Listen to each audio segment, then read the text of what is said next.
আসসালামু আলাইকুম প্রিয় দর্শক, অন্য মঞ্চের আলাপচারিতায় আপনাদের সকলকে স্বাগত জানাচ্ছি। মৃত তোফায়েল আহমেদকে বিএনপির এত ভয়? তোফায়েল আহমেদের জানাজাকে কেন্দ্র করে ভোলায় বিএনপি এবং তার অঙ্গ সংগঠনের নেতা কর্মীরা এটা কি করলো? ভোলা থেকে পাওয়া সর্বশেষ তথ্য নিয়ে এ বিষয়ে আলাপ করব। এছাড়াও তোফায়েল আহমেদ সম্পর্কে আরো কিছু কথা বলবো যা বাংলাদেশের অধিকাংশ মানুষের জানা নেই, এবং তোফায়েল আহমেদের মৃত্যুতে শ্রদ্ধা জানিয়েছিলাম এবং ভেবেছিলাম তারপরে তার জানাজা, সমাধি এগুলো বোধহয় খুব স্বাভাবিকভাবেই হবে।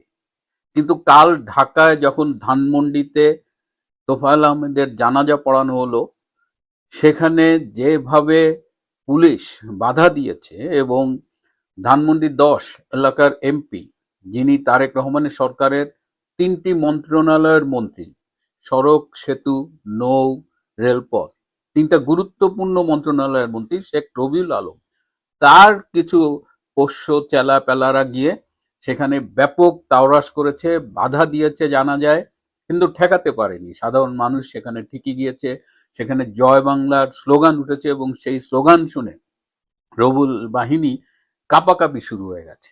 এবং কালকে ঢাকা শহরে সেই জানাজায় গিয়েছিল এরকম 600 নেতাকর্মীকে গ্রেপ্তার করা হয়েছে, আওয়ামী লীগের নেতাকর্মীরা। সেখানে আওয়ামী লীগের কেন্দ্রীয় নেতা সাবের হোসেন চৌধুরী গিয়েছিলেন, অত্যন্ত সজ্জন ব্যক্তি হিসেবে তিনি পরিচিত।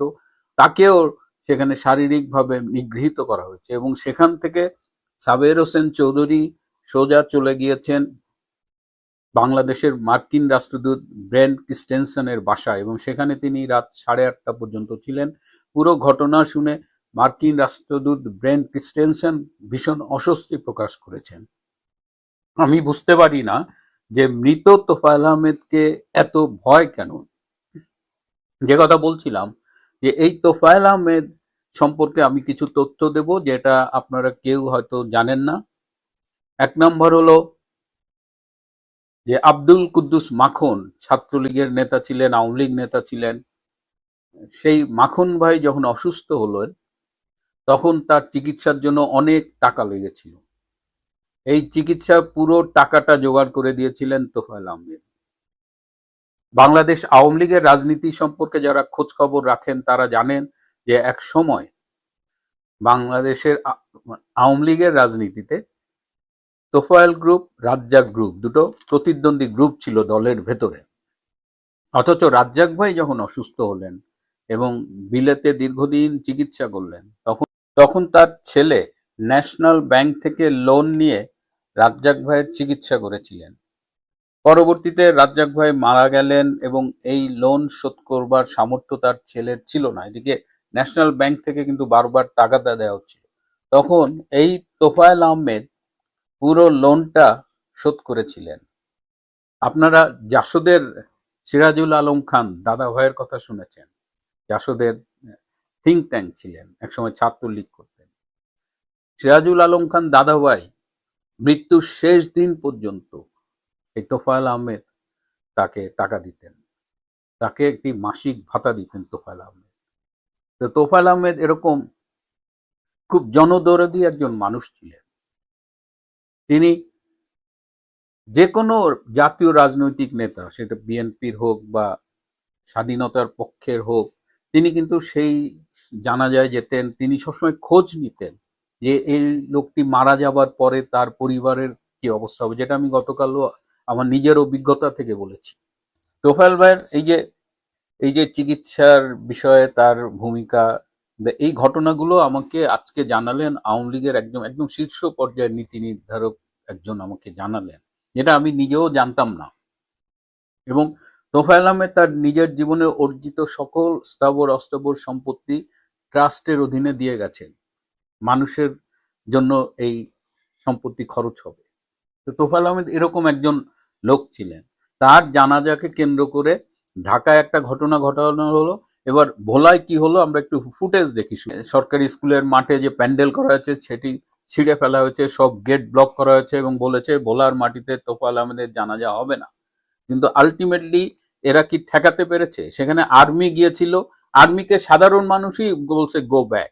ওয়াকার বাহিনীকে সাধারণ মানুষ ঘটনাস্থলে যেতেই দেয়নি, এবং ওইখানে লক্ষ লক্ষ লোক হাজির হয়েছিল চারিপাশে। মানে তোফায়েল আহমেদের লাশ আসতেছে এটা শুনেই, যদিও কিছু এই বিএনপির টোকাই শ্রেণীর নেতাকর্মীরা তারা প্রথম প্রথম বাধা দেওয়ার চেষ্টা করছিল, কিন্তু সেখানে জনস্রোত দেখে তারা ভেঙে গেছে। এবং দেখেন, ভোলার মানুষ তাদের প্রাণপ্রিয় নেতা তোফায়েল আহমেদকে শেষ বিদায় জানিয়েছে, এবং শত বাধাকে উপেক্ষা করে তারা স্কুল মাঠে বিশাল আয়োজন করেছে। আর এই যে বিএনপির যেসব টোকাই সন্ত্রাসী যারা তোফায়েল আহমেদের জানাজা ঠেকানোর জন্য চিৎকার করতেছিল, সিন ক্রিয়েট করতেছিল, তাদের উদ্দেশ্যে একটু জানাই যে একবার আওয়ামী লীগ সরকারের আমলে বেগম খালেদা জিয়ার বাড়ির সামনে বালুর ট্রাক এনে রাখা হয়েছিল, এবং তখন কেউ কেউ খুব উৎসাহী হয়ে খালেদা জিয়ার বাড়ির ইলেকট্রিক লাইন কেটে দিয়েছিল। এটি শোনা মাত্রই তোফায়েল আহমেদ তাৎক্ষণিকভাবে নির্দেশ দিয়ে সেই ইলেকট্রিক লাইন আবার চালু করে দেয়। তিনি বলেন যে রাজনীতি হবে রাজনীতির মাঠে। তো সেই তোফায়েল আহমেদের জানাজায় আজকে আপনারা যা করলেন, এর সব কিছুই কিন্তু হিসাব করে করে ফিরিয়ে দেওয়া হবে। এবার একটু স্মৃতিচারণ করি। তোফায়েল আহমেদের একটা ভিডিও ফুটেজ আমি সংগ্রহ করেছি বঙ্গবন্ধু সম্পর্কে। তিনি বলছেন, এই যে তোফায়েল আহমেদের জানাজাকে কেন্দ্র করে যে ঘটনা বিএনপি ঘটালো, আমি জানি না এতে বিএনপি কতখানি রাজনৈতিকভাবে লাভবান হয়েছে, কিন্তু আওয়ামী লীগ সারা দেশে কিন্তু এই ঘটনায় জেগে উঠেছে। এবং তোফায়েল আহমেদের মতো নেতা, যারা মানে ঘরে ঘরে জন্মায় না, এরকম নেতা একটা জাতির জীবনে খুব কমই আসে। বঙ্গবন্ধুর আদরের তোফায়েল আহমেদ, শেখ হাসিনার দীর্ঘদিনের রাজনৈতিক সহযাত্রী তোফায়েল আহমেদ, সেই তোফায়েল আহমেদকে ভোলাবাসীর সাথে সাথে দেশে বিদেশে প্রগতির পক্ষে, মুক্তিযুদ্ধের পক্ষের সবাই বিদায় জানিয়েছে। তোফায়েল আহমেদ বাংলাদেশের ইতিহাসে একটি অমর নাম। বাংলাদেশের ইতিহাসে বঙ্গবন্ধু শেখ মুজিব থেকে শুরু করে তার সহযোদ্ধারা, তার সাথে যারা মুক্তিযুদ্ধে ছিল, যে নামগুলো থেকে যাবে তার মধ্যে তোফায়েল আহমেদ একজন। তো বিএনপি এই কাজটা ভালো করেনি, এর জন্য তাদের অবশ্যই মাসুল দিতে হবে। প্রিয় বন্ধুরা, আজ এ পর্যন্তই। ভালো, সম্ভবত বোধহয় তোফায়েল আহমেদ সাহেবের পরিবারের পক্ষ থেকে পবিত্র শহীদ মিনারেও লাশকে কিছুক্ষণ রাখার বোধহয় প্রস্তাব দিয়েছিল, সেটাও সরকার গ্রহণ করেনি। অত্যন্ত বেদনাদায়ক। মানে স্বাধীন বাংলাদেশে তোফায়েল আহমেদ, আব্দুর রাজ্জাক, মতিয়া চৌধুরী, কিংবা ধরেন যারা বামপন্থী ছিল 60-এর দশকের, মোহাম্মদ ফরহাদ, সাইফুদ্দিন আহমেদ মানিক, শামসুদ্দোহা, সিরাজুল আলম খান, সুরজিৎ সেনগুপ্ত, বা এখন জীবিত আছেন আমির হোসেন আমু, মানে এদের মরদেহ শহীদ মিনারে যাবে না, এটা চিন্তা করা যায়? এদের মরদেহ শহীদ মিনারে যাবে না, এদের লাশের জানাজা পার্লামেন্টের সামনে দক্ষিণ প্লাজায় হবে না। আর পার্লামেন্টে অধিবেশনে, প্রথম অধিবেশনে এবার শোক প্রস্তাব গৃহীত হবে মতিউর রহমান নিজামী, আলী হাসান মুজাহিদ, মীর কাসেম, সালাউদ্দিন কাদের চৌধুরী, চিহ্নিত দণ্ডিত যুদ্ধাপরাধীদের। মানে আমার নিন্দা জানানোর ভাষা নেই। তবে আমি একটা ব্যাপারে আশাবাদী, ইতিহাস কাউকে ক্ষমা করবে না। আপনি শরীফ ওসমান হাদির, যেটা আপনি সুন্দরভাবে বললেন, জানাজা, তোফায়েল আহমেদের জানাজা হবে না এই বাংলাদেশে। আমাদের তারপরও বলতে হবে এখানে গণতন্ত্রের সুবাতাস চলছে, এখানে মুক্তিযুদ্ধের চেতনায় সরকার চলছে, এটা বলতে হবে। আমরা হীরক রাজার দেশে আছি। আমি চ্যালেঞ্জ দিয়ে বলছি, দায়িত্ব নিই। জিয়াউর রহমান এরশাদ অনেক চেষ্টা করেছিল তোফায়েল আহমেদকে মন্ত্রী করার, প্রধানমন্ত্রী করার। এরশাদ তো প্রধানমন্ত্রীর অফার দিয়েছিল। ইউনূসের পাপের দায় যদি বিএনপি নেয়, এখন মনে হচ্ছে নিচ্ছে, এবং ইউনূসের কর্মকাণ্ড যদি বিএনপি কন্টিনিউ করে, তাহলে কে কে বিপদে পড়বে আমি জানি না। সবচেয়ে বিপদে পড়বে বিএনপি সরকার, আমি পরিষ্কারভাবে বলছি। রাজনীতিতে ক্রমান্বয়ে সভ্যতা, ভব্যতা বা মিনিমাম কালচার, মিনিমাম সৌজন্যতা, এইটা বিদায় নিচ্ছে ক্রমান্বয়ে। কিন্তু এইটার সর্বশেষ চূড়ান্ত ধ্বংস করেছে অনেক পাপের সঙ্গে একটা পাপ করেছে, মার্জনা করবেন, ডক্টর মোহাম্মদ ইউনূস। আপনি ঠিকই বলেছেন, আওয়ামী লীগ নেত্রীর পরিচয়ের বাইরেও 60-এর দশকের অগ্নিকন্যা মতিয়া চৌধুরী, বীর মুক্তিযোদ্ধা, তার কবরে গার্ড অব অনার দেয়নি, আপনার দক্ষিণ প্লাজায় তো জানাজা করতে দেয়নি, এবং কোনো পরিবেশের কথা না, সাধারণ মানুষ তখনও এনাদেরকে শ্রদ্ধা করতো, এখনো করে। এই যে ইউনূসের যে কালচার, ইউনূসের যে অপসংস্কৃতি, আমি খুব সরাসরি প্রশ্ন করতে চাই, ইউনূসের পাপের দায় কি এই সরকার নেবে? বিএনপি তাই কি তাদের সিদ্ধান্ত না? এবং সঙ্গে সঙ্গে গতকাল আমরা যা দেখলাম, তাতে কি ইউনূসের এই অপসংস্কৃতি বিএনপি সরকার কন্টিনিউ করতে চায়? আপনি আমাকে বলুন, যিনি এখন পার্লামেন্টের স্পিকার আছেন, তোফায়েল আহমেদের সঙ্গে মুক্তিযোদ্ধা, বীর বিক্রম, নিজেকে অত্যন্ত, হ্যাঁ, হাফিজউদ্দিন সাহেব অনেক গর্ব করে। হাফিজউদ্দিন সাহেব যদি উদ্যোগ নিত যে লোকটা 9বার পার্লামেন্টারিয়ান, বীর মুক্তিযোদ্ধা তোফায়েল আহমেদ, এরা এক একটা নামী প্রতিষ্ঠান, তার জানাজা আমি করাতে চাই, তাহলে কি তারেক জিয়া তাকে বহিষ্কার করতো বিএনপি থেকে? সে তো এমনিও বিএনপিতে নাই। এগুলো কি জানেন? এগুলো দলদাস, দলবাজি রাজনীতির যে কুফল, আমরা আজকে তার চূড়ান্ত জায়গায় পৌঁছেছি। আমি তার সঙ্গে আমি ঘটনাক্রমে জানলাম, আপনি আমাকে আরো আলোকিত করতে পারবেন। সম্ভবত বোধহয় তোফায়েল আহমেদ সাহেবের পরিবারের পক্ষ থেকে পবিত্র শহীদ মিনারেও লাশকে কিছুক্ষণ রাখার বোধহয় প্রস্তাব দিয়েছিল, সেটাও সরকার গ্রহণ করেনি। অত্যন্ত বেদনাদায়ক। মানে স্বাধীন বাংলাদেশে তোফায়েল আহমেদ, আব্দুর রাজ্জাক, মতিয়া চৌধুরী, কিংবা ধরেন যারা বামপন্থী ছিল 60-এর দশকের, মোহাম্মদ ফরহাদ, সাইফুদ্দিন আহমেদ মানিক, শামসুদ্দোহা, সিরাজুল আলম খান, সুরজিৎ সেনগুপ্ত, বা এখন জীবিত আছেন আমির হোসেন আমু, মানে এদের মরদেহ শহীদ মিনারে যাবে না, এটা চিন্তা করা যায়, এদের কল্পনা মরদেহ করা যায়। শহীদ মিনারে যাবে না, এদের লাশের জানাজা পার্লামেন্টের সামনে দক্ষিণ প্লাজায় হবে না। আর পার্লামেন্টে অধিবেশনে, প্রথম অধিবেশনে এবার শোক প্রস্তাব গৃহীত হবে মতিউর রহমান নিজামী, আলী হাসান মুজাহিদ, মীর কাসেম, সালাউদ্দিন কাদের চৌধুরী, চিহ্নিত দণ্ডিত যুদ্ধ অপরাধীদের। মানে আমার নিন্দা জানানোর ভাষা নেই। তবে আমি একটা ব্যাপারে আশাবাদী, ইতিহাস কাউকে ক্ষমা করবে না। শোনেন, তোফায়েল আহমেদকে আমরা কি সম্মান দিলাম না দিলাম, সরকার কি করলো না করলো, তাতে তোফায়েল আহমেদের মতো ব্যক্তিত্বের কিছু আসে যায় না। বাংলাদেশের ইতিহাস লিখতে গেলে তোফায়েল আহমেদের নাম লিখতে হবে। 69-এর কথা বলতে গেলে তোফায়েল আহমেদের নাম লিখতে হবে। যা আমাদের স্বাধীনতার মহান স্থপতি শেখ মুজিবুর রহমানকে বঙ্গবন্ধু উপাধি দেওয়া, তোফায়েল আহমেদের নাম লিখতে হবে। আবার এই উপাধি আপনি জানেন নিশ্চয়ই, এইটা যে কয়েকজন মানুষ চয়েস করেছিল, তাদের একজন ছিলেন দাদাভাই খ্যাত সিরাজুল আলম খান। হ্যাঁ, 72-এ উনি হয়তো জাসদ করেছেন, কিন্তু আমরা তো সিরাজুল আলম খান আওয়ামী লীগ আমলে মারা গেল, আমরা তো ওই সময় আওয়ামী লীগ থেকেও কোনো শোক করতে দেখলাম না। আপনি একটা কালকে টকশো করেছেন যে অভিমানী তোফায়েল ভাই, আপনি কি এটা মনে আছে পান্না ভাই? আওয়ামী লীগ আমলে যখন আব্দুর রাজ্জাক সাহেব মারা গেল, আওয়ামী লীগ থেকে কোনো মাইকিং করেনি, একটা চোঙ্গা ফোকায়নি 20 টাকা দিয়ে রিক্সা ভাড়া করে।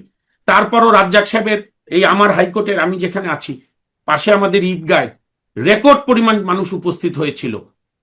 এখনো আমি মনে করি আমাদের দলীয় রাজনীতির এত সংকীর্ণতা, আওয়ামী লীগ ক্ষমতায় থাকলেও ততটুকু শোক আওয়ামী লীগ করত যতটুকু তাদের হাইকমান্ড অ্যালাউ করে।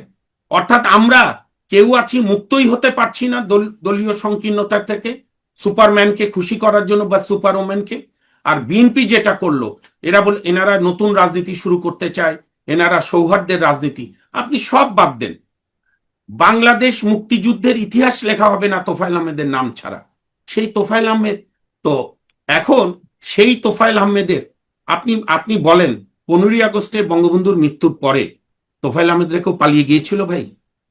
রাজ্জাক সাহেব জেলে ছিল 32 মাস, তোফায়েল সাহেব ছিল 36 মাস। তোফায়েল সাহেবের মাকে সেনাবাহিনীর লাথি মেরে ফেলে দিয়েছিল। তোফায়েল সাহেব কি নির্যাতন, এবং আমি চ্যালেঞ্জ দিয়ে বলছি, দায়িত্ব নিই, জিয়াউর রহমান এরশাদ অনেক চেষ্টা করেছিল তোফায়েল আহমেদকে মন্ত্রী করার, প্রধানমন্ত্রী করার। এরশাদ তো প্রধানমন্ত্রীর অফার দিয়েছিল, তোফায়েল আহমেদের হতে পারতো না? এই যে কত বড় বড় নেতারা হয়েছে না। সেখানে আওয়ামী লীগ 2009 সালে তোফায়েল আহমেদকে, যেহেতু উনি সংস্কারের প্রস্তাব দিয়েছিল, ওনাকে কোণঠাসা করে ওনার বদলে কাকে আনলো ভোলা থেকে, যিনি 18 বছর জাতীয় পার্টি করেছে। তো যাই হোক, এগুলো স্মৃতিচারণ আজকের এই বেদনার দিনে করতে চাই না, কিন্তু আমি মনে করি বাংলাদেশের মানুষ মনে রেখেছে। গতকাল তাকোয়া মসজিদে যে জানাজা হয়েছে এত বাধার মধ্যেও, এবং আমার শুনে আমি ক্ষুব্ধ প্রতিক্রিয়া জানাচ্ছি, ওখান থেকে বোধহয় 2-3 জনকে গ্রেপ্তার করেছে পুলিশ। 15 থেকে 20 জন আটক করা হয়েছে, 15 থেকে 20 জন আটক করা হয়েছে। এর চাইতে বেদনাদায়ক এবং এর চেয়ে নিন্দার। এবং আমি জানি না বিএনপির 100 দিন পার হয়েছে, বিএনপি কোন দিকে যেতে চায়, নিজে নিজেই ডুবতে চায়। কোন দল ডুবলো না ডুবলো আমি বিন্দু মাত্র অরিগ না। দল ডুবুক ভাসুক, কিন্তু আমার দুঃখ হচ্ছে বাংলাদেশ ডুবছে। বাংলাদেশে যে মিনিমাম সভ্যতা ভব্যতা ছিল। আপনি আমাকে বলেন আরেকটা বিষয়, পান্না ভাই আমাকে মার্জনা করবেন, আপনি দেখেছেন কিনা পেপার, আমি আজকে সারাদিন কোর্টে থাকার কারণে দেখতে পারিনি, কোন রাজনৈতিক দলের আপনি শোক বিবৃতি দেখেছেন? আমি এখনো পর্যন্ত দেখিনি, হয়তো বাম কয়েকটা দল দেবে। বিএনপি তো ভয় করছে না, কিন্তু অন্যান্য দলরা, আরো তো দল আছে বাংলাদেশে। আমরা এটা কোন ভদ্রতায় গেলাম যে সম্মান পেতে গেলে আমাদেরকে আপনার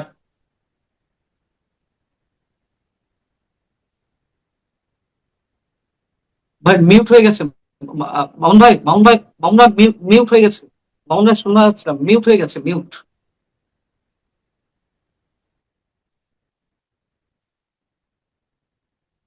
আনমিউট করতে হবে। হ্যাঁ, এবার এবার আবার আনমিউট করেন, এবার আনমিউট করেন। জি হ্যাঁ, দুঃখিত। হ্যাঁ, আপনি বলেন এখন কি নিয়ম জাতীয় নেতাদের মৃত্যুর সময় তার দলকে ক্ষমতায় থাকতে হবে, তাহলে রাষ্ট্রীয় মর্যাদা পাওয়া যাবে? খোদা না করুক এখন যারা ক্ষমতায় আছেন দীর্ঘজীবী হোক, বা তাদের যতদিন জনগণ মনে করে ক্ষমতায় থাকবে, কিন্তু এই মানুষগুলি যদি এমন সময় মারা যান, সেই সময় এই ওনার দল বিএনপি ক্ষমতায় নাও থাকতে পারে, গণতন্ত্রে এটাই নিয়ম, তাহলে তখন তারা সম্মান পাবে না? আমি আজকে বিশেষ করে স্পিকার সাহেব, তোফাইল সাহেবের এলাকার একই জেলার মানুষ, আমি ওনার কাছে বিনয়ের সঙ্গে প্রশ্ন করতে চাই যে আপনি কি উদ্যোগ নিতে পারতেন না? প্রধানমন্ত্রী কি বাধা দিত আপনাকে? নিশ্চয়ই দিত না, আমি মনে করি। না, আমি আমি আমি আমি সৈয়দ মামুন মাহবুব, আমি একটা প্রশ্ন না করেই পারছি না। শরীফ ওসমান বিন হাদির মৃত্যুতে কতদিনের শোক পালন করা হয়? 3 দিনের না 4 দিনের শোক পালন করা হলো? মানে 5 তাকে দিন নিয়ে আর কি বলবো। আচ্ছা, তার জানাজা আহ সংসদ ভবনে ভবনে দক্ষিণ প্লাজা অনুষ্ঠিত হলো। তাকে কাজী নজরুলের পাশে শায়িত করলো। শায়িত করা হয়েছে। আমরা কোন আমরা অবস্থাতেই তোফায়েল আমাদের সঙ্গে শরীফ ওসমান বিন হাদির প্রশ্নই ওঠে না। তুলনা করতে চাই না, কিন্তু তুলনা চলে আসছে। হ্যাঁ, মানে অবশ্যই। এই যে মানে আমাদের যে ব্যর্থতা, আমাদের যে গ্লানি, পান্না এর ভাই, মধ্যে দিয়ে আমরা ফুটে আমরা উঠছে। নূর হোসেনের দাফন, নূর হোসেনকেও কাজী নজরুলের পাশে দাফন করিনি, তখন আমরা তরুণ হ্যাঁ, কর্মী ছাত্র আন্দোলনে। জি, আমরা ডাক্তার মিলন 90 সালে ছিল বাংলাদেশের হিরো, ডাক্তার শামসুল আলম মিলন, জি। উনি ওই ঢাকা ইউনিভার্সিটির ওইখানেই মারা গিয়েছিল তদানীন্তন স্বৈরাচারদের গুলিতে। আমরা তো ডাক্তার মিলনকে শায়িত করিনি কাজী নজরুলের পাশে। কাজী নজরুলকে বাংলাদেশে নিয়ে এসেছিল জাতির জনক বঙ্গবন্ধু, আপনি এটা নিশ্চয়ই জানেন।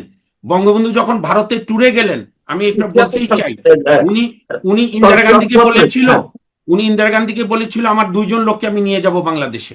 তো ইন্দিরা গান্ধী হেসে বলেছিল কে কে? তো বলছে কাজী নজরুল ইন্দিরা গান্ধী চিনতেন। বলে আচ্ছা, উনি তো এখানেই জন্ম। বলে না, উনি বাঙালির কবি। আরেকজনকে বঙ্গবন্ধু নিয়ে এসেছিলেন এই আইন অঙ্গনের এক কীর্তি পুরুষ, সবিতা রঞ্জন পাল, এসআর পাল, যিনি 60-এর দশকে পূর্ব পাকিস্তান হাইকোর্টের শ্রেষ্ঠ লয়ার ছিলেন। ইন্দিরা গান্ধী চিনতেন। ইন্দিরা গান্ধী বলে যে ওনার প্রতি আপনার কেন? তো বঙ্গবন্ধু বলছিল উনি নিপীড়িত মানুষের পক্ষে ওকালতি করে। তো ওই 2 মানুষকে বঙ্গবন্ধুর সাথে নিয়ে এসেছিল। যে কাজী নজরুল কারো সঙ্গে কারো কম্পেয়ার হয় না, সেখানে কাজী নজরুলের পাশে দাফন করার যে পাপ, আমি স্পষ্ট বলতে চাই, ডক্টর ইউনূস, ডক্টর আসিফ নজরুল সহ জুনিয়র সিনিয়র সমস্ত আসিফরা করেছে, এই পাপের একদিন বিচার হবে। আমি আরেকটা বিষয় আপনার দৃষ্টি আকর্ষণ করছি, যেহেতু আপনি সিনিয়র আইনজীবী, দেশের একজন অন্যতম প্রখ্যাত আইনজীবী, কেন এই মানুষগুলোকে আটক করতে হলো? তোফায়েল আহমেদ সাহেবের জানাজা থেকে প্রায় 15 থেকে 20 জনকে আটক করা হয়েছে। অপরাধ কি? তারা জয় বাংলা স্লোগান দিয়েছে এবং পুলিশের ভাষ্য মতে তারা বিশৃঙ্খলা সৃষ্টির চেষ্টা করেছে। মানে বিশৃঙ্খলাটা কি? তারা কারো উপর হামলে পড়েছে, তারা কোনো কিছু ভাঙচুর করেছে, তারা পরিবেশ অস্থিতিশীল করেছে? তারা তো শুধুমাত্র জয় বাংলা স্লোগান দিয়েছে।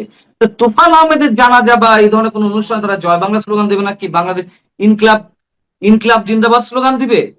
আর এই স্লোগান দেওয়ার অপরাধে একের পর যে এক ঘটনা আমরা দেখতে পাচ্ছি। এর মধ্যে অনেককে আটক করা হয়েছে। সেই শামসুন্নাহার হলের সাবেক ভিপি ইমিকে গ্রেপ্তার করা হলো, আরো কয়েকজনকে গ্রেপ্তার করা হলো জাতীয় স্মৃতিসৌধে ফুল দিতে গিয়ে 26শে মার্চে। তোফায়েল আহমেদের জানাজা থেকেও কয়েকজনকে আটক করা হলো। আর এইগুলো কি বিএনপির জন্য খুব ভালো হচ্ছে নাকি বিশেষ জি, জি, না আপনার প্রশ্ন। মানে আমি বলছি যে বিশেষ কোন শক্তি ঘাপটি মেরে আছে কিনা হুম, প্রশাসনের মধ্যে, নাকি এগুলো বিএনপি করছে, বিএনপির শীর্ষ নেতৃত্ব ইঙ্গিতে এগুলো হচ্ছে? আমি আমি বিশ্বাস করতে চাই এগুলো করছে এই সরকারের মধ্যে যে গুপ্ত জামাত আছে। এবং আমার আমার যে পড়াশোনা স্টাডি, বা একে অপরকে দেখার সৌভাগ্য। এবং কালকে একটা টক শোতে আমার এক কলিগ বিএনপির সাবেক এমপি উনি বলেছে ওনার দলকে জামাত মুক্ত করতে হবে। তা আমি সেই প্রসঙ্গে গেলাম না। সরকার কালকে যেটি করেছে অত্যন্ত ঘৃণিত কাজ, ন্যাক্কারজনক কাজ।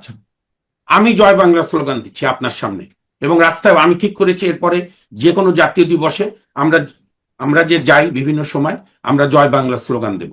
জয় বাংলা আমার মুক্তিযুদ্ধের স্লোগান। হ্যাঁ, জয় বঙ্গবন্ধু মুক্তিযুদ্ধের স্লোগান না, বঙ্গবন্ধু নিজেও তখন দিতে দেননি। এবং এই প্রসঙ্গে একটা বলে রাখি, বঙ্গবন্ধু বাংলাদেশে ফিরে আসার পর তাজউদ্দিন আহমেদকে পরিষ্কার বলেছিল যে কোনো প্রতিষ্ঠানের নাম আমার নামে রাখবি না, উনি তো তুই করে বলতেন। এবং বঙ্গবন্ধু বেঁচে থাকতে কিন্তু বঙ্গবন্ধুর নামে কোনো প্রতিষ্ঠানের নাম হয়নি। যেটা গুলিস্তানে বঙ্গবন্ধু এভিনিউ, সেটা বঙ্গবন্ধু আসবার আগেই তাজউদ্দিন আহমেদ সাহেবরা সিদ্ধান্ত নিয়ে রেখেছিল। সেখানেও ট্র্যাজেডি দেখেন। আমি সেদিন গুলিস্তানে রমনা ভবনে আমি প্যান্ট শার্ট কিনতে গিয়ে দেখি সেটার নাম রেখেছে আসিফ নজরুলরা আবরার এভিনিউ। কোথায় আবরারের ভূমিকা? আবরারের জন্য দরকার হলে বুয়েটের সামনে রাখেন। বঙ্গবন্ধুর সঙ্গে আপনি আবরারকে কম্পেয়ার করছেন। আপনি শরীফ ওসমান হাদির, যেটা আপনি সুন্দরভাবে বললেন, জানাজা, তোফায়েল আহমেদের জানাজা হবে না এই বাংলাদেশে, আমাদের তারপরও বলতে হবে এখানে গণতন্ত্রের সুবাতাস চলছে, এখানে মুক্তিযুদ্ধের চেতনায় সরকার চলছে, এটা বলতে হবে। আমরা হীরক রাজার দেশে আছি। হীরক রাজা বলেছিল না যে বিদ্যালয় পুড়িয়ে দাও, পুস্তক জ্বালিয়ে দাও, মাস্টারকে হত্যা করো। কেন? এরা যত পড়ে তত কম জানে, তত কম মানে। হীরক রাজা সেই সত্যজিতের ঐতিহাসিক সৃষ্টি, সত্যজিৎ রায়। যত বেশি পড়ে তত বেশি জানে, তত কম মানে। তত কম মানে। তারপরে বলেছিল খেতে নেই, অধিক খেলে ক্ষতি হয়, হীরকের রাজা ভগবান। এই যে তারপরে তো স্লোগান ছিল দড়ি ধরে মারো টান, রাজা হবে খান খান। তো এখন আমি বিএনপি সরকারের কাছে প্রশ্ন করতে চাই। এক হলো, আপনারা দক্ষিণ প্লাজায় জানাজা করার পারমিশন দিলেন না। শহীদ মিনারে আপনার ভয় কি? তোফায়েল আহমেদের লাশ শহীদ মিনারে রাখলেন। আপনি কি এই ভয় করছেন যে এই যে জামাত এবং জামাতের যে যুব শাখা, ওর নাম কি, এনসিপিরা বেয়াদবি করবে? প্রথম কথা, ওই দুঃসাহস দেখাবে না, দেখালে বাংলাদেশের জনগণ প্রতিরোধ করবে। আপনি তোফায়েল আহমেদকে সম্মান দেবেন না, আপনি বলে দেন যে আপনি মুক্তিযুদ্ধ মানেন না, বলে দেন না ভাই, ক্লিয়ার করে। যেমন আমার জামাতকে একটা প্রসঙ্গে ভালো লাগে, ওরা বলে মুক্তিযুদ্ধ ঠিক হয়নি, সেদিনও বলছে যে এটা ভারতের সঙ্গে যুদ্ধ হয়েছে। বিএনপি সেটা বলুক, তাহলে আমরা বুঝে যাব বিএনপি কি চায়। বিএনপি যদি বলে আমি মুক্তিযোদ্ধার দল, এই তোফায়েল আহমেদ তো, তোফায়েল আহমেদের বাসায় দিনের পর দিন প্রয়াত রাষ্ট্রপতি জিয়াউর রহমান বসে থাকতেন, নানা কাজে যেত, এটা দোষের কিছু না। কারণ তোফায়েল আহমেদ ছিল বঙ্গবন্ধুর রাজনৈতিক সচিব। Ziaur Rahman deputy army chief হিসেবে নানা বিষয়ে যেতেই হতো। এবং আমার বিশ্বাস জিয়াউর রহমান বেঁচে থাকতে তোফায়েল আহমেদকে কোনোদিন অসম্মান করেনি, হয়তো গ্রেপ্তার হয়েছে রাজনৈতিক কারণে। তা আপনি সেই তোফায়েল আহমেদকে সম্মান দেবেন না? আপনি মতিয়া চৌধুরীকে সম্মান দেবেন না? আর প্রথম কথা, আওয়ামী লীগের কি বিচার হয়েছে? আওয়ামী লীগের কোন, আমি আজকে এই প্রশ্ন করি, আওয়ামী লীগের কোন নেতার বিরুদ্ধে, ধরেন শেখ হাসিনা বা আসাদুজ্জামান খান কামালের যে একটা ক্যাঙ্গারু কোর্টে বিচার হচ্ছে, ওই প্রসঙ্গ বাদ দিয়ে দিলাম। তোফায়েল আহমেদের কোন মামলায় তোফায়েল আহমেদ কি দণ্ডিত ব্যক্তি? তোফায়েল আহমেদের বিরুদ্ধে, তোফায়েল আহমেদ তো আওয়ামী লীগের মতো ব্রাত্যজন, উনি সাহস করে সৎ কথা বলতেন দেখি। এ প্রসঙ্গে বাংলাদেশে এই মুহূর্তে যে কটি রাজনৈতিক দল রয়েছে বা যে রাজনীতিবিদেরা রয়েছে বর্ষিয়ান বা সিনিয়র, তোফায়েল আহমেদ মাপের আর কোন রাজনীতিবিদ কি এই মুহূর্তে আছে? আজকে আমি একটু জানতে চাই, আমার মতে তো নেই তার মাপের মতো। আমি একটা বলি পান্না ভাই, এই যে আপনি আমাকে সুযোগটা দিলেন, অসংখ্য ধন্যবাদ। আমাদের বাংলাদেশের ইতিহাসে কিন্তু গর্বের দশক হচ্ছে 60-এর দশক। 60-এর দশকের যে ছাত্র নেতারা, আমি আপনাকে সহজ করে বলে দিই, 62 শিক্ষা আন্দোলন থেকে শুরু করে দুটি ছাত্র সংগঠন বাংলাদেশের ইতিহাসে একটা গৌরবের শেপ তৈরি করেছিল। একটি হচ্ছে তদানীন্তন পূর্ব পাকিস্তান ছাত্রলীগ, তার সঙ্গে আরেকটি পূর্ব পাকিস্তান ছাত্র ইউনিয়ন। তাহলে ছাত্রলীগের নেতা কারা ছিল? শেখ ফজলুল হক মনি, সিরাজুল আলম খান, আব্দুর রাজ্জাক, কাজী আরেফ, পরবর্তীতে তোফায়েল আহমেদ, আসম আব্দুর রব, হেন্সফোর্ড। ছাত্র ইউনিয়নের কারা ছিল? মোহাম্মদ ফরহাদ, সাইফুদ্দিন মানিক, শামসুদ্দোহা, নুরুল ইসলাম নাহিদ, মুজাহিদুল ইসলাম সেলিম, পরবর্তীতে অনওয়ার্ডস। সেলিম ভাইকে বলা যায় 70-এর পরে, উনি এনাদের চেয়ে একটু জুনিয়র। তো সেই হিসাবে শেষ প্রতিনিধি হচ্ছে আমাদের তোফায়েল ভাই ছিলেন। আর তো কেউ বেঁচে নাই। রাজ্জাক ভাইকে আমরা বহু আগে হারিয়েছি, সিরাজুল আলম খানকে আমরা হারিয়েছি, শেখ মনি তো হত্যাকাণ্ডের শিকার হয়েছেন, ফরহাদ ভাই মারা গেছেন। এই মানুষটাকে আমি তো এখানে বলবো যে এই যে সমাজে যে নানা বুদ্ধিজীবীরা আছে, ইভেন আমরা আইনজীবী হিসেবে আমারও ব্যর্থতা। আমরা তো একটা নাগরিক কমিটি করে, বা এখন আমি উদ্যোগ নিতে চাই, একটা নাগরিক শোকসভা হওয়া দরকার শহীদ মিনারে তোফায়েল আহমেদের জন্য। আমি আপনার এই অনুষ্ঠানের মাধ্যমে উদাত্ত খোলা মনে আহ্বান জানাতে চাই, বাংলাদেশে বিশ্বাসী, মুক্তিযুদ্ধে বিশ্বাসী, ৭১-এর গৌরব গাথায় বিশ্বাসী, ৬৯-এর শহীদ মতিউর আসাদের প্রতি ন্যূনতম শ্রদ্ধা যাদের আছে, আসুন আমরা একটা নাগরিক শোকসভা করি তোফায়েল আহমেদের স্মরণে, আমাদের পবিত্র শহীদ মিনার, যেটা বাঙালির তীর্থকেন্দ্র অন্যতম। আমরা একটা শোকসভা করি। নিঃসন্দেহে করা উচিত। আমি আরেকটা প্রশ্ন করতে চাই আপনার কাছে, মানে যে এই যা যা কিছু হচ্ছে ডক্টর ইউনূস সরকারের সময় যা হয়েছে তার অনেক কিছু কন্টিনিউশন এখনো পর্যন্ত রয়েছে, এগুলোর মধ্যে দিয়ে কি বিএনপি খুব বেশি লাভবান হচ্ছে নাকি বিএনপির জন্য বুমেরাং হয়ে উঠতে পারে?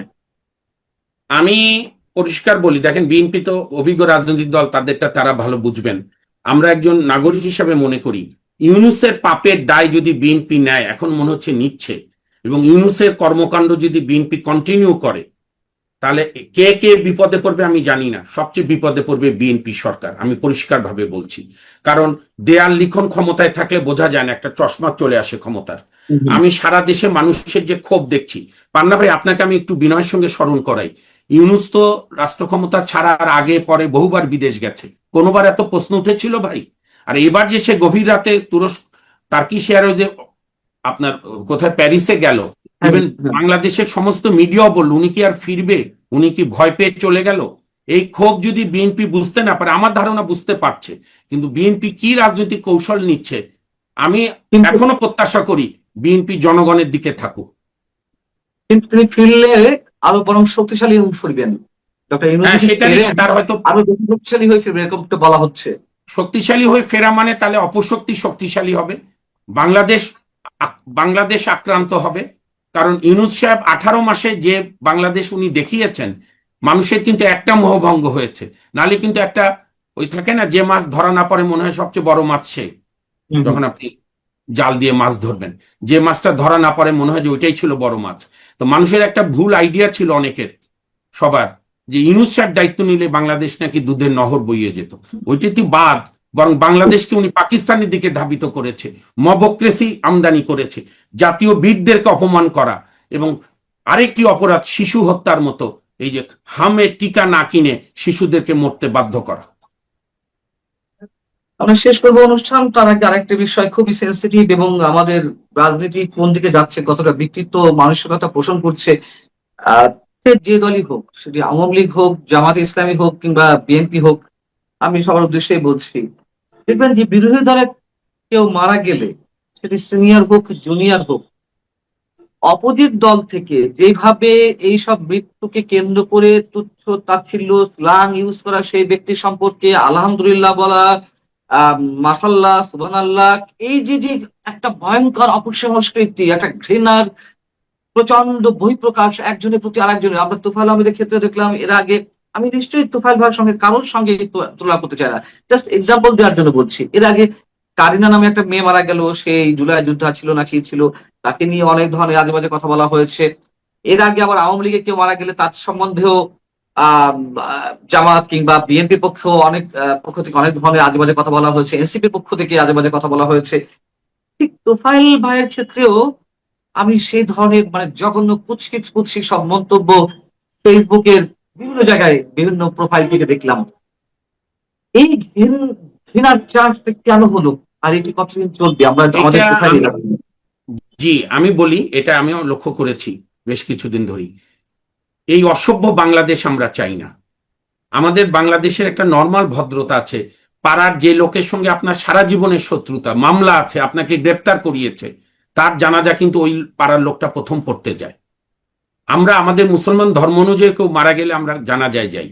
তোফায়েল আহমেদ সাহেব কিনা, আমি অবশ্য একটা মানসিক যন্ত্রণা থেকে বেঁচে আছি পান্না ভাই।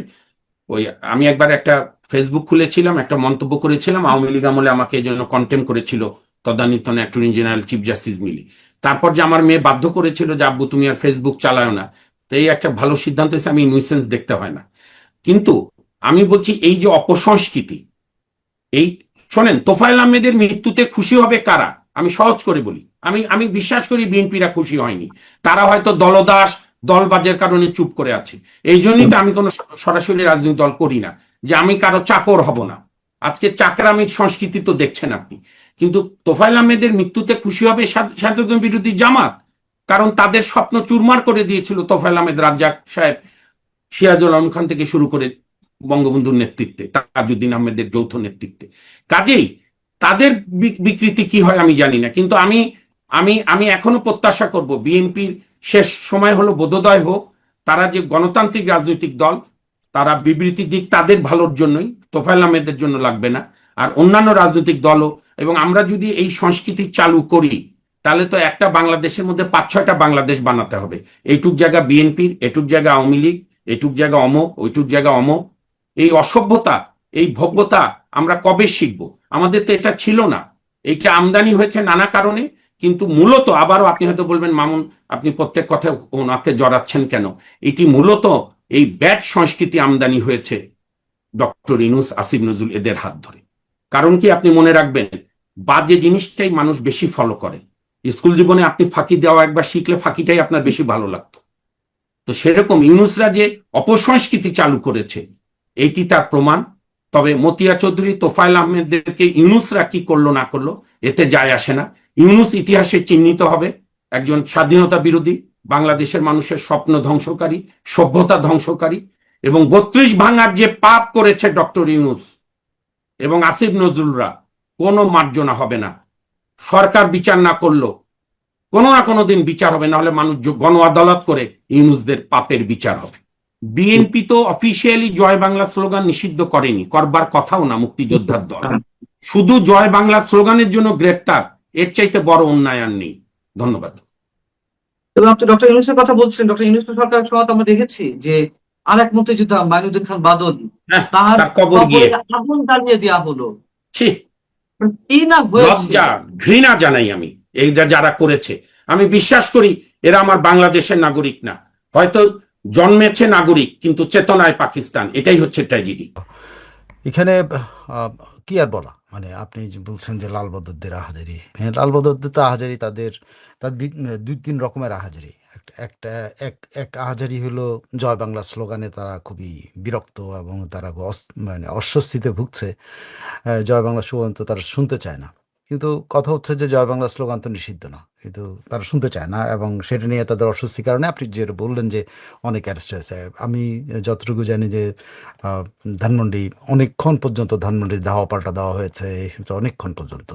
তো শেষ পর্যন্ত কিন্তু জয় বাংলাওয়ালারাই দাঁড়াতে পেরেছে। ফাইনালি জয় বাংলাওয়ালারা তাদেরকে ডিসপার্স করতে পারে নাই।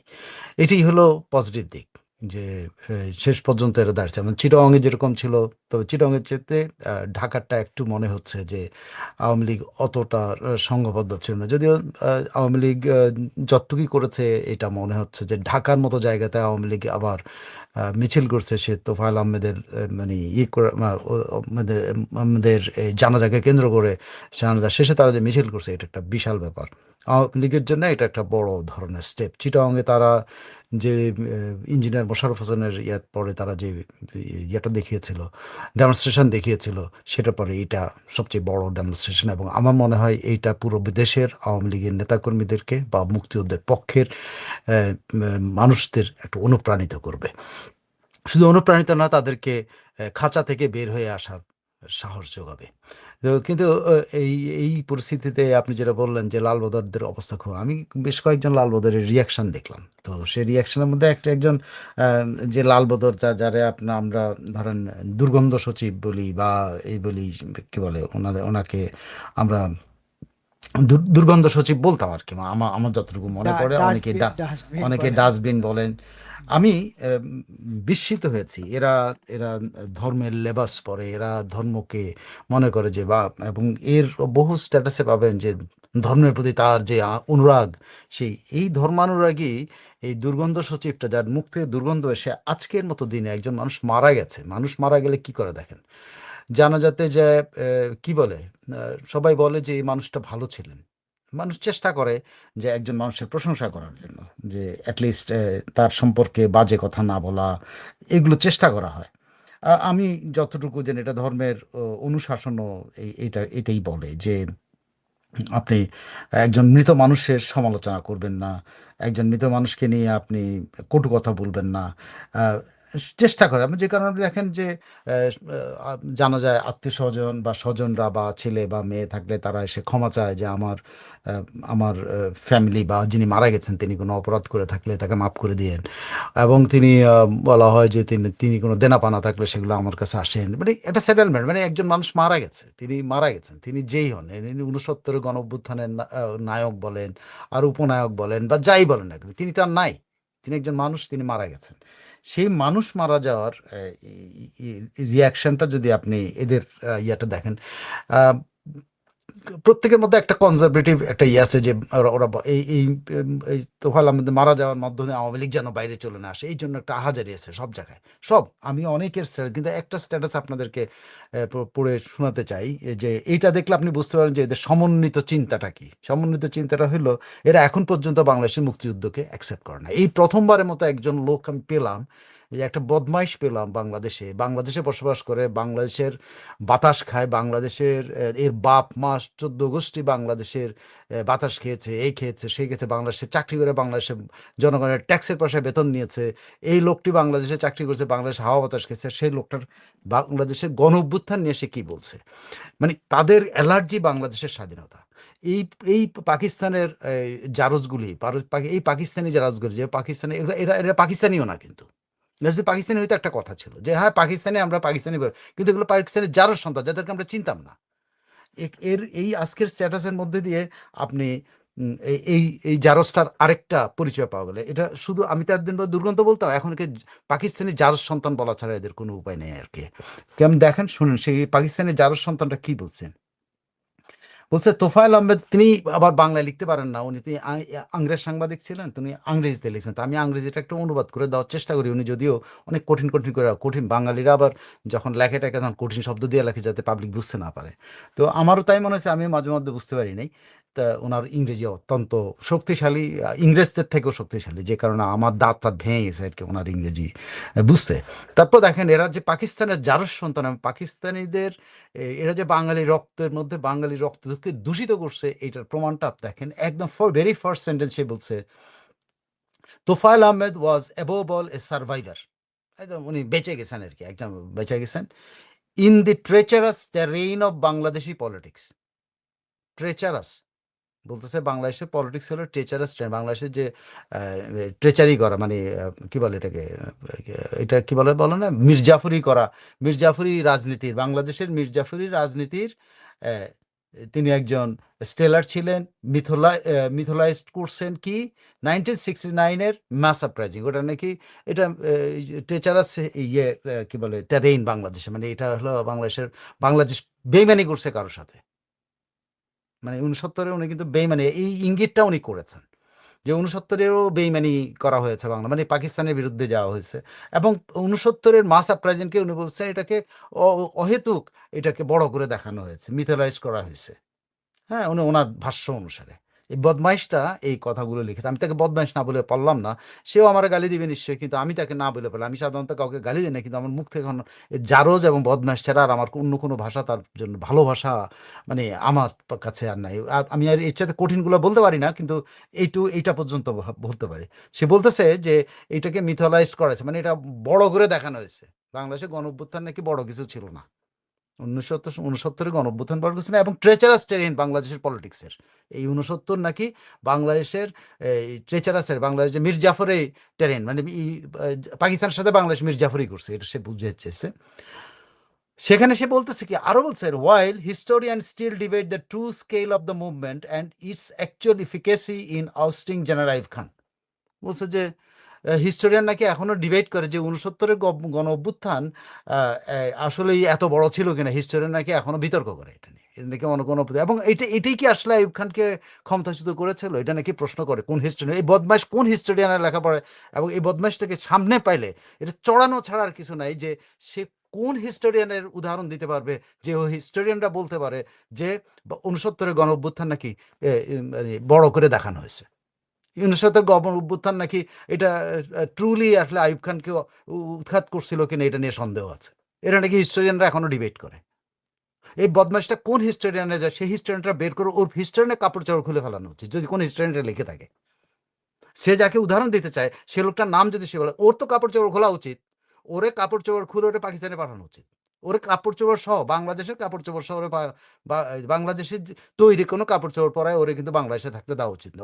ওরে কাপড় চোপড় খুলে বাংলাদেশের যা কিছু আছে ওটা রেখে দিয়ে ওরে পাকিস্তানের বিমানে করেও না, পাকিস্তানি ইন্টারন্যাশনাল এই যে এয়ারলাইন্স আছে ওইটার প্লেনে করে তার উঠায় দেওয়া হচ্ছে। এই বদমাইশ বাংলাদেশের গণ অভ্যুত্থানকে কোশ্চেন করেছে, তোফায়েল আহমেদকে কোশ্চেন করার ব্যাপার না। তোফায়েল আহমেদ উনি বলছেন যে তেমন কোনো ব্যাপারই না সের একটা। এবং 69-এর গণ অভ্যুত্থান নাকি বাংলাদেশের ট্রেচারাস ট্রেনিং, পলিটিক্সের ট্রেচারাস ট্রেনিং সে বলছে। এবং আবার বলছে এটা কোনো বড় কিছু না, এটাকে হিস্টোরিয়ানরা এখন ডিবেট করে এটা আসলে অত বড় কিছু ছিল কিনা, এবং এই আন্দোলনের মাধ্যমে কি আসলে এই আইয়ুব খান পদচ্যুত হয়েছিল না। ভাই কোন হিস্টোরিয়ান পৃথিবীতে আছে? ও তো কোন হিস্টোরিয়ান উদাহরণ দেয় আমি জানি না। আমি এখন পর্যন্ত যতটুকু আমি দেখেছি, যতটুকু আমার জীবনে যতটুকু দেখা হচ্ছে, আমি অনেক কিছুই দেখি না, হয়তো 10% দেখি। সেই 10%-এর মধ্যে আমি একজন হিস্টোরিয়ান আমি পাই নাই যে হিস্টোরিয়ান প্রশ্ন করেছে যে 69-এ গণ অভ্যুত্থান ছিল একটা সাধারণ বিষয়। ওই একজন হিস্টোরিয়ান প্রশ্ন করেছে 69-এর গণ অভ্যুত্থানের কারণে আইয়ুব খান পদত্যাগ করেনি। আমি এটা শুনি নাই, পড়িও নাই কোনোদিন। কিন্তু এই বদমাইশটা কোথা থেকে জানো যে, এবং ওদের পাকিস্তানি পাকিস্তানি বাপদাদারা ওর আসল বাপমাকে আমি এটা নিয়ে যথেষ্ট এখন সন্দেহ আছে, এর আসল বাপমা আসলে বাঙালি কিনা, এবং এই বাপমার আসলে সে সন্তান কিনা।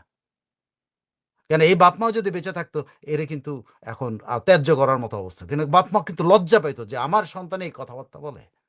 যে বাবা বাংলাদেশ স্বাধীন হওয়ার পর বাংলাদেশে চাকরি করে খাওয়া দাওয়ায় এরে বড় করছে, এর গায়ে মাংস ফ্রক্চর, এর লেখাপড়া করেছে, বাংলাদেশের প্রাইমারি স্কুলে লেখাপড়া করছে, বাংলাদেশের হাই স্কুলে লেখাপড়া করছে, বাংলাদেশের ইউনিভার্সিটিতে পড়াশোনা করছে, বাংলাদেশের মানুষের টাকায় ট্যাক্সের পয়সা এই বদমাইশ পড়াশোনা করছে, এবং বাংলাদেশে সে অবস্থান করে বাংলাদেশে থেকে সে বিভিন্ন পত্রিকায় চাকরি করছে বা এজেন্সিতে চাকরি করছে বাংলাদেশে বসে। এই বদমাশটারে পাকিস্তান পাঠানো উচিত। আমি মনে করি এই বদমাশটারে খুঁজে বাইর করে, যেখানে আছে খুঁজে বাইর করা, ওর পিঠার চামড়া উঠায় ফেলানো উচিত। যে বাংলাদেশের গণ অভ্যুত্থানকে নিয়ে কোশ্চেন করে, বাংলাদেশের তোফায়েল আহমেদের নিয়ে কোশ্চেন করতে চাইছে, তোফায়েল আহমেদের নেই, কিন্তু বাংলাদেশের গণ অভ্যুত্থান 69-এর গণ অভ্যুত্থান নিয়ে কোশ্চেন করে। সে 69-এর গণ অভ্যুত্থানকে সে করছে। তারপরে সে যেটা বলছে ইতিহাসের এই ডিবেটগুলো থাকতে পারে, যেটা সে বলছে যে সেখানে কি বলে, এটা অনেকেই বলে যে রক্ষী বাহিনী গঠন করা হয়েছিল, নটোরিয়াস রক্ষী বাহিনী গঠন করেছেন। রক্ষী বাহিনী নটোরিয়াস কি নটোরিয়াস না, এটা ইতিহাস অনেক কিছু করবে, সেটা তার ব্যাপার। সে বলতে তার একটা হোলসেল কথা, সে নিজে বলতেছে যে রক্ষী বাহিনীকে হোলসেল স্লটার করছে পুরা বাংলাদেশের মানুষের উপরে। বিশেষ করে জাসদের লোকরাও কিন্তু এই কথাগুলো অত ওইভাবে বলে না, এখন আর বলে না। ঠিক আছে, হ্যাঁ। তারপরে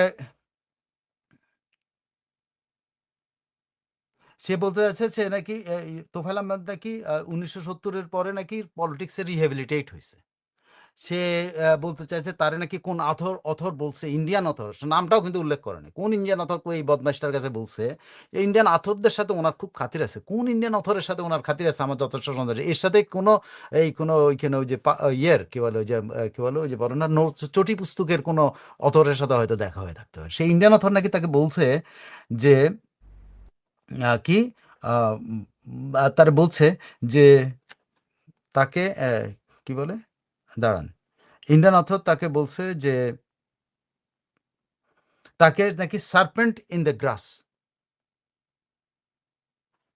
মানে ঘাসের নিচে যে পোকামাকড় থাকে তাকে বা আপনি যদি সাপ খোপ থাকে, এই সার্পেন্ট তাকে নাকি ঘাসের নিচে লুকিয়ে থাকা সাপ উল্লেখ করছে। সে নাকি সে নিজে থেকেই বলছে, হ্যাঁ, যে তাকে এটা উল্লেখ করছে। হ্যাঁ, তোফায়েল আহমেদের 1975-এর ভূমিকা নিয়ে অনেকে অনেক প্রশ্ন করেছে, অনেকে এটা নিয়ে তোফায়েল আহমেদ নিজে উত্তর দিয়েছেন অনেক কিছু, কিন্তু ইনি বলছেন তাকে কি ইন্ডিয়ান আথর বলছে যে তিনি এই যে 75-এর কিলিংয়ের সাথে তার জড়িত থাকার, এবং সে সার্পেন্ট ইন দ্য গ্রাস ছিল। কোন ইন্ডিয়ান অথর তাকে বলছে সেটা আমি জানি না। তবে তোফায়েল আহমেদ নিয়ে এই আলোচনাগুলো অবশ্যই আছে পলিটিক্যাল অঙ্গনে, যে 1975 সালের ওনার রক্ষী বাহিনীকে মোবিলাইজ করার ব্যাপারে ওনার যে ভূমিকাটা, ব্যর্থ ভূমিকাটার জন্য কঠোর সমালোচনা করা হয়। সেরকম তো আব্দুর রাজ্জাককেও নিয়ে করা হয়, কিন্তু তাকে বঙ্গবন্ধু কিলিংয়ের সাথে বলছে জড়িত। এবং তিনি মানে আপনি যদি বলতে পারেন যে মানে পুরা পুরা তার স্ট্যাটাসটার মধ্যে, এই বদমাইশটার স্ট্যাটাসটার মধ্যে আমার সবচেয়ে খারাপ তোফায়েল আহমেদের, সে কোশ্চেন করছে, অমুক করছে, তমুক করছে, ঠিক আছে, সে করতে পারে, সে বিভিন্ন হচ্ছে রাজনৈতিক বক্তব্য, কিন্তু একজন সাংবাদিক সে কোনো এক হিস্টোরিয়ানের কোনো এক অজ্ঞাতনামা হিস্টোরিয়ানের ইয়ে দিয়ে সে মন্তব্য করতেছে। তারপরে উনি নিজে থেকে কোন হিস্টোরিয়ানরা নাকি এখন বাংলাদেশে গণ অভ্যুত্থান নিয়ে 69 গণ অভ্যুত্থান নিয়ে কেমন কোশ্চেন করে, এটা আসলে এত বড় মাপের কিছু ছিল না, এটা বাড়ায় বাড়ায় বলা হয়, যেন ওনারা তো বিশ্বাস করে বাংলাদেশে 30 লাখ লোক মারা যায়নি, তারা এটা নিয়ে ডিবেট করে, এই বদমাশরাই করে। সো দুঃখজনক হইলো লাল বদররা কিন্তু মানে দেখেন তোফায়েল আহমেদ মারা গেছেন, তোফায়েল আহমেদ মারা গেছেন, কিন্তু তোফায়েল আহমেদের মৃত্যুর সুযোগ নিয়ে তারা কিন্তু আবার ঘুরে ফিরে কিন্তু বাংলাদেশের মুক্তিযুদ্ধকে কোশ্চেন করতেছে, বাংলাদেশের গণ অভ্যুত্থানকে কোশ্চেন করতেছে। এই বদমাশগুলো, আমরা এই বদমাশগুলোকে আমরা কিন্তু আমাদের ঘরের ভিতরে রেখে দুধ কলা দিয়ে খাওয়াইছি, পোষাইছি, আদর করছি, যত্ন করছি। এদের পাশে লাথি মারাতে আমাদের উচিত ছিল, কিন্তু আমরা তাদের পাশে লাথি মারি নাই। আমরা এদেরকে চিনেও কিন্তু ইয়ে করি নাই।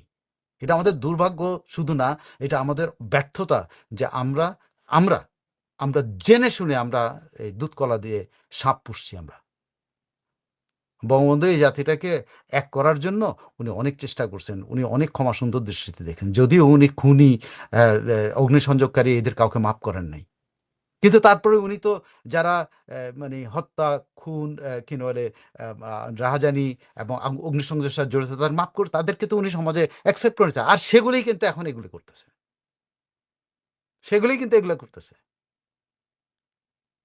এই বদমাশদের সন্তানগুলি এগুলো করছে। আমি শিওর যে এর বাপ মুক্তিযুদ্ধের সময় এর বাপ ইয়েতে চাকরি করতো, ওর বাপ যে সেক্রেটারি চাকরি করতো, আপনি নিশ্চিত থাকেন এর বাপ মুক্তিযুদ্ধের পক্ষের লোক ছিল না।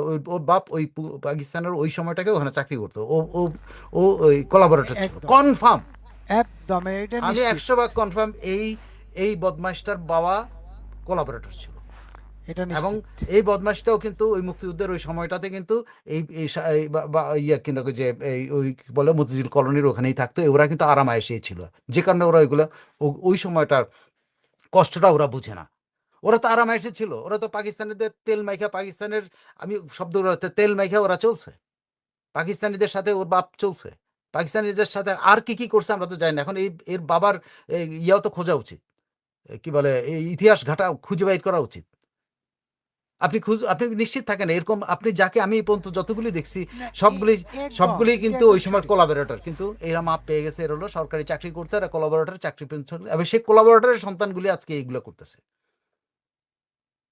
আমাদের এখন বর্জন করার সুযোগ আসছে। আমি মনে করি এর যেখানে পাওয়া যায়, এটা তুলোধনা করেছে, এর একেবারে এর এর এর এর যেখানে পাওয়া যায় এর কাপড় চোপড় খুলে ফেলানো উচিত। এর কাপড় চোপড় খুলে সোজা নিয়ে পিআই এর প্লেনে, এর বাংলাদেশে বিমানে করে না, পিআই এর প্লেনে করে এর কাছে, এবং এর পরিবার সুদ্ধা। কারণ এর থেকে যেগুলো বাচ্চা বেরিব, সবগুলো আমি ওর সন্তানদের নিয়ে, আমি কোনোদিন সন্তান নিয়ে কথা বলি না, কিন্তু এই কোলাবোরেটরদের সন্তানরাই তো আজকে আমাদেরকে কামড়াচ্ছে, আমাদের রক্তক্ষয় করছে। এর সন্তানরাও কিন্তু আমাদের রক্তক্ষয় অব্যাহত রাখে। এদেরকে বাংলাদেশ থেকে বিতাড়িত করা উচিত। আমি সরি কারো সন্তান নিয়ে কথা বলা, বাট আমি মনে করি এর সন্তানগুলো একই রকম হবে, একই জিনিসের একই ফলোয়ার হবে, একই কিছু, এদেরকে বাংলাদেশে রাখা যায়, এগুলোরও বিদায় করতে হবে।